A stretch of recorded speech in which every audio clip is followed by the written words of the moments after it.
What does a brownie put on its bed? A cookie sheet. Hey beautiful, today we're making the perfect brownie recipe. This has to be my favorite recipe that I've posted on this channel, and I promise you'll love them too.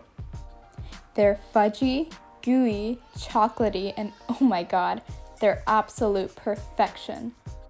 Start off by greasing a brownie pan with a little bit of oil or butter. I prefer thicker brownies, which is why I used a 7 by 7 inch pan, but you could always use 9 by 13 inch for a more flat brownie.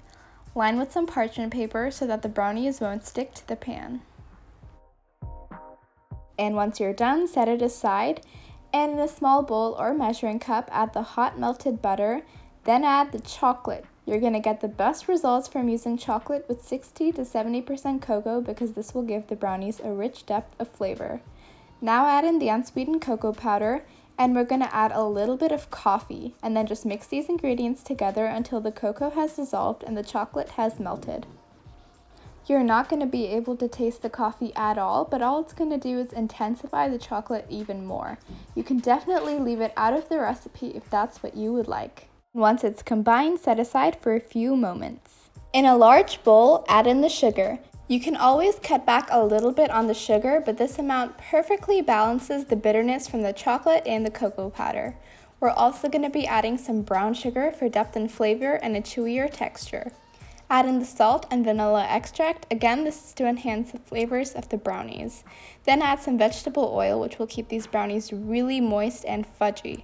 Then use a whisk to mix these ingredients together.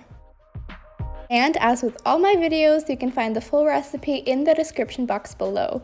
I also have a website that is under construction that will be out soon, so make sure to keep an eye out for that. Crack in the eggs and whisk this mixture again.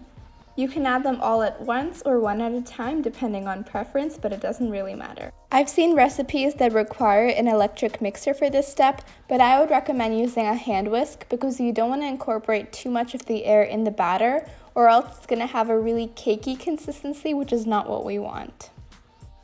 And welcome to my channel. If you're new, make sure to subscribe if you haven't already because I post new videos every single week. And don't forget to click the like button if you found this video helpful, or click the thumbs down button if you didn't like it because I'd love to know what type of content you'd want to see in the future. Now it's time to pour that gorgeous chocolate ganache that we had made earlier, and oh my gosh, my mouth is watering just looking at it. Once you've added the chocolate mixture, go in with your whisk again and mix until all of the ingredients have been combined and the batter looks really glossy and smooth.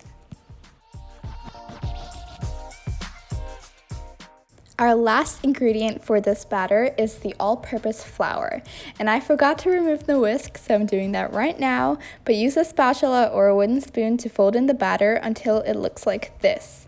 Finally, add in some chocolate chunks to make this the ultimate chocolate brownie recipe. You can definitely leave this out or change the toppings up if you'd like. Fold in the chocolate until it has been distributed. Make sure not to overmix this batter or else the gluten in the flour will develop strands which will toughen the consistency of the brownies, and that is not good, so do not overmix.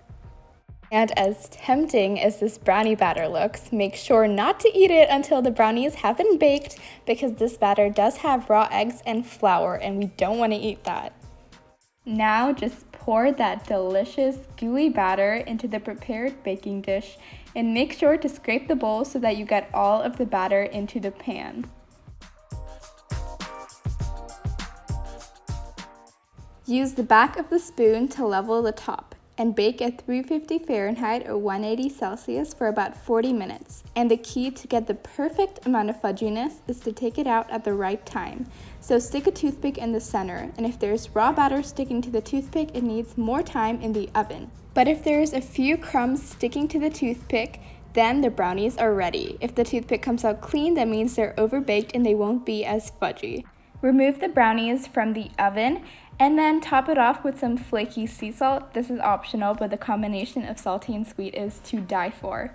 Then remove from the brownie pan and allow to cool completely for about 30 minutes to an hour. Make sure you cool them before you cut them or else they're going to turn into mush, and that's not what we want. Then just use your knife to cut them into about 9 to 12 pieces. And I'm so mad because I used a ruler to get precise measurements, but even then I managed to get uneven pieces. But that's okay because I get to eat the larger ones.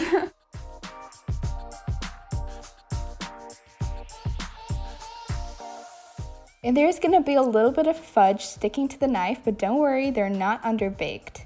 Anyway, that is it for this week's recipe. These brownies are insane, so definitely make sure to give them a try. I'll see you soon. Bye!